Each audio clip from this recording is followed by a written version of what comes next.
என்னது உங்களோட வீட்டில் மல்லிகை செடிகள் இருக்கா? நான் கொடுக்கக்கூடிய இந்த 5 டிப்ஸை ஃபாலோ பண்ணீங்க அப்படின்னா வீடியோவில் பார்க்குற மாதிரி பூக்கள் பூத்து குலுங்குங்க.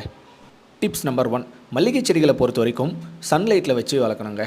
பொதுவாக நிறைய பேர் ஷெமிஷேடான பிளேஸில் இல்லை இண்டோரில் வச்சு வளர்க்கலாமான்னு திங்க் பண்ணிட்டு இருப்பீங்க. மல்லிகை செடிகளை பொறுத்த வரைக்கும் ஃபுல் அவுட்டோர் பிளான்ட். யாராவது எங்கேயாவது வச்சுருந்தீங்க அப்படின்னா ஃபுல் சன்லைட்டில் படக்கூடிய இடத்துல செடிகளை எடுத்து வந்து வைங்க. டிப்ஸ் நம்பர் 2, மல்லிகை செடிகளில் பூக்களை பறித்து முடிச்சதுக்கப்புறம் கண்டிப்பாக கவாத்து செய்யணும். அதாவது ஆங்கிலத்தில் ப்ரூனிங்னு சொல்லுவாங்க. மல்லிகை செடிகளை பொறுத்த வரைக்கும் எப்போ கட் பண்ணி விட்டு அடுத்த தளிர்கள் வருதோ அந்த டைமில் ஆட்டோமேட்டிக்காக மொட்டுக்கள் வைக்க ஆரம்பிக்கும். அப்போ நம்ம என்ன பண்ணணும் அப்படின்னா தளிர்கள் வரணும் அப்படின்னா அதை கட் பண்ணி விடணும். டிப்ஸ் நம்பர் 3, மல்லிகை செடிகளில் ப்ராபகேஷன் பண்ணணும் அப்படின்னு நினச்சிங்கன்னா இதனோட தண்டு பகுதியை மட்டும் கட் பண்ணி மணலில் ஊனி வச்சா போதும், புது செடிகளை வந்து உருவாக்கிடலாங்க. டிப்ஸ் நம்பர் 4, மல்லிகை செடிகளை எங்கே நடவு செய்யணும் அப்படின்னா தரையில் நடவு செஞ்சால் நல்லா சூப்பராக இருக்கும். பெரிய க்ரோ பேக் வச்சுங்க அப்படின்னா அதை விட சூப்பராக இருக்கும். மண்கலவை பொறுத்த வரைக்கும் ஃபுல் செம்மண் கலவையில் நடவு செய்யுங்க.